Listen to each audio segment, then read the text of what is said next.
Hello dear students, good morning all of you. आप लोग कैसे हैं? हमें उम्मीद है आप लोग स्वस्थ होंगे, मस्त होंगे और अपने बोर्ड एग्जाम के पढ़ाई में व्यस्त होंगे। डियर फ्रेंड, आज का जो हमारा टॉपिक है बहुत ही महत्वपूर्ण है और आज जैसा कि आपको पता है कि क्लास 10th में 20 नंबर के आपके ऑब्जेक्टिव टाइप के प्रश्न आते हैं।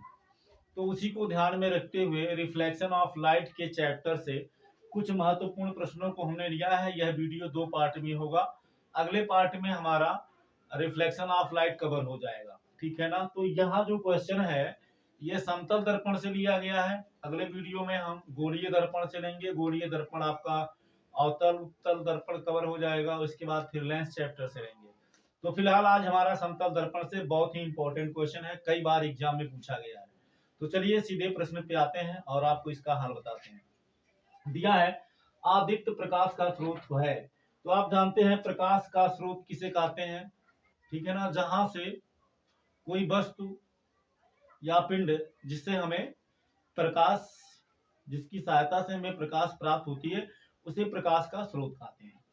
तो प्रकाश के स्रोत जो हैं, कुछ वस्तुएं ऐसी होती हैं जिसमें से प्रकाश निकलती है, कुछ ऐसे होती हैं जिसमें प्रकाश नहीं होता, लेकिन उसमें कोई प्रकाश की किरण जब पड़ती है तो अपने आप उसमें से रिफ्लेक्शन ऑफ लाइट में प्रकाश के परावर्तन के कारण चमकता हुआ दिखाई देता है और हमें पता चलता है कि यह वस्तु दीप्त है। मतलब जिसमें प्रकाश की किरणें जिसमें से निकलती हैं स्वयं स्वतः प्रकाशमान होता है, उसे हम दीप्त वस्तु कहते हैं। और जिसमें से स्वतः प्रकाश की किरणें नहीं निकलती अपितु प्रकाश की किरण पड़ती है उसके बाद चमकता है, उसे हम आदित्य कहते हैं। तो हमारा प्रश्न है सूर्य। तो आप जानते हैं सूर्य हमारा दीप्त प्रकाश स्रोत है। ठीक, दूसरा है तारे।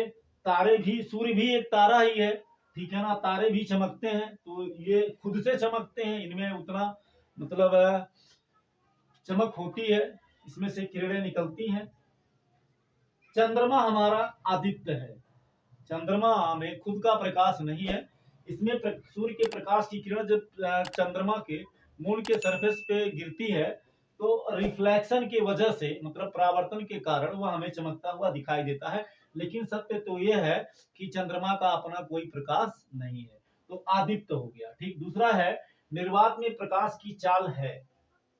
पहला दिया है 3 × 10⁸ मीटर पर सेकंड। दूसरा दिया है 2 × 10⁻9 मीटर प्रति सेकंड। सी नंबर में दिया है 3 × 10⁻15 मीटर प्रति सेकंड। डी पे दिया है 5 × 10⁻6 मीटर प्रति सेकंड। तो निर्वात अथवा वायु में प्रकाश की चाल कितनी होती है, शायद सभी लोगों को पता होगा। आई होप आप सबको पता होगा। तो इसका जो आपका राइट ऑप्शन है 3 × 10⁸ मीटर प्रति सेकंड, यानी ए नंबर आपका सही है। ठीक है, क्वेश्चन नंबर नेक्स्ट दिया है प्रकाश की तरंग दैर्ध्य की परास होती है। परास का मतलब होता है मिनिमम कितना और मैक्सिमम कितना, मतलब कम से कम कितना हो सकता है, अधिकतम कितना हो सकता है, अधिक से अधिक कितना हो सकता है। पहले में दिया है 4000 एंगस्ट्रॉम से 8000 एंगस्ट्रॉम। बी नंबर में दिया है 3000 एंगस्ट्रॉम से 8000 एंगस्ट्रॉम। सी नंबर में दिया है 3500 एंगस्ट्रॉम से 4500 एंगस्ट्रॉम। और डी नंबर में दिया है 5000 एंगस्ट्रॉम से 9000 एंगस्ट्रॉम। तो डियर फ्रेंड, इसमें आपका जो करेक्ट ऑप्शन है, आई होप आप सबको पता होगा, नहीं होगा कोई बात नहीं है, ये हमारा ऑप्शन नंबर ए सही है। ठीक है ना। प्रकाश के तरंग की जो परास है 4000 एंगस्ट्रॉम से लेकर के 8000 एंगस्ट्रॉम होती है। तो हमारा ए नंबर सही हो गया। ठीक है, निम्न में से पारभाषक माध्यम है।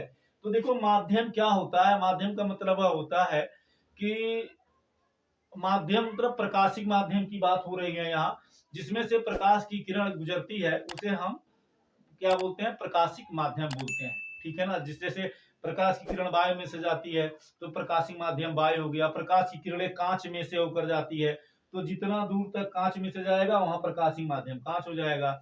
जल में से होकर जा रही है तो प्रकाशिक माध्यम जल हो जाएगा। तो माध्यम 3 तरह के होते हैं। एक होते हैं पारभाषक, ठीक है ना, पारभाषक। एक होता है आपका पारदर्शी, आपको सामने रख दिया जाए दूसरी पार दिखाई देगा, अर्थात उसमें से अधिकांश मानी मैक्सिमम, ठीक है, लाइट रेज प्रकाश की किरण एक पार से दूसरी पार चली जाती है, जिसकी वजह से दूसरी पार वस्तु में दिखाई देती है। जैसे कांच हो गया, ठीक है ना, वो हमारे क्या है, बाई हो गया। ये क्या है, पारदर्शी माध्यम है। एक होता है अपारदर्शी माध्यम। अपारदर्शी माध्यम का मतलब जो सामने रख दिया जाए और दूसरी वो दिखाई ना दे, जैसे ईंटा हो गया, ठीक है ना, पत्थर हो गया, लकड़ी हो गया। अगर इसको आप अपने सामने रख दोगे तो दूसरी ओर क्या है वो हमें दिखाई नहीं देता, तो ये हमारे अपारदर्शी माध्यम हो गए। इसके बाद में आता है ट्रांसलूसेंट मीडियम, मतलब जिसको पारभाषक माध्यम कहते हैं। मतलब कोई ऐसा वस्तु या पदार्थ जिसको सामने रख दिया जाए, दूसरी ओर दिखाई दे परंतु धुंधला दिखाई दे, स्पष्ट दिखाई ना दे, तो उसे हम बोलते हैं पारभाषक माध्यम। जैसे घिसा हुआ कांच हो गया, फिर प्लास्टिक है, तो ये हमारे क्या है, पारभाषक माध्यम है। तो यहाँ दिया पारभाषक माध्यम है, तो बाई तो हमारा पारदर्शी माध्यम है, कांच भी पारदर्शी माध्यम है, दीवार अपारदर्शी माध्यम है, हमें पारभाषक माध्यम खोजना है। तो घिसा हुआ कांच, कांच अगर घिस जाए, आप देखे होंगे लोग जो चश्मा लगाते हैं, अगर उनके चश्मा अगर घिस जाता है तो धुंधला दिखाई देता है, स्पष्ट दिखाई नहीं देता है। तो क्या करते हैं, उसका ग्लास चेंज कर देते हैं, फिर स्पष्ट दिखाई देने लगता है। तो चूंकि घिसे हुए कांच से आंशिक प्रकाश की किरणें एक पार से दूसरी पार जाती हैं, इस वजह से दिखाई देता है। चूंकि किरणों जो किरणें एक पार से दूसरी पार जाती हैं आंशिक होती हैं, आंशिक माने कुछ किरणें जाती हैं, इसीलिए स्पष्ट ना दिखाई दे करके धुंधला दिखाई देता है, और ऐसे माध्यम को हम पारभाषक माध्यम कहते हैं। अगला प्रश्न दिया है, किसी पृष्ठ से परावर्तित प्रकाश की मात्रा निर्भर करती है। पहला है प्रकाशिक माध्यम पर, मतलब जिसमें से प्रकाश की किरण होकर गुजर रही है। दूसरा है पृष्ठ के प्रकृति पर, मतलब जिस पृष्ठ पर प्रकाश की किरण गिर रही है जाकर के। तीसरा नंबर है प्रकाश के स्रोत पर, मतलब प्रकाश की किरण जिसमें से निकल रही है।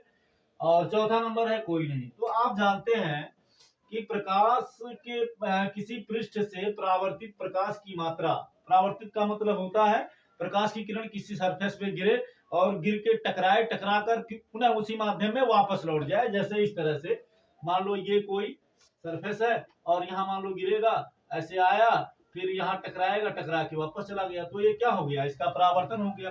तो ये परावर्तित प्रकाश की अब कितनी किरण आएगी वैसे ऐसे गिरेगी और ऐसे क्या होगा, रिफ्लेक्ट होकर के निकल जाएगा। तो ये किस पे डिपेंड करेगा, तो ये प्रकाश की स्रोत पर डिपेंड नहीं करेगा, प्रकाशिक माध्यम पर भी डिपेंड नहीं, डिपेंड किस पे करेगा, इसके पृष्ठ पर। अगर पृष्ठ चिकना होगा, समतल होगा, पॉलिशदार होगा, तो अधिकतम रिफ्लेक्शन होगा।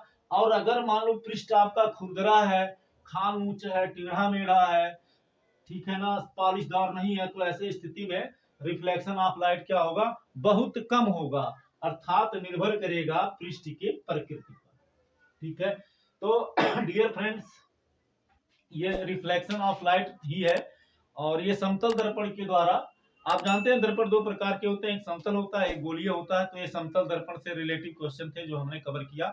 नेक्स्ट वीडियो में हम गोलीय दर्पण से रिलेटिव ऑब्जेक्टिव टाइप प्रश्न को कवर करेंगे। गोलीय दर्पण में जैसे हमारा अवतल दर्पण और उत्तल दर्पण। तो फ्रेंड आज की क्लास में इतना ही। वीडियो आपको कैसा लगा जरूर कमेंट करके बताइएगा। और अगर आपको वीडियो अच्छा लगा हो, आपको पसंद आई हो, तो प्लीज आप मेरा सपोर्ट कीजिए और अपने फ्रेंड्स में इसे शेयर कीजिए। फिर मिलेंगे नेक्स्ट क्लास में नेक्स्ट टॉपिक के साथ। Thank you so much. जय हिंद।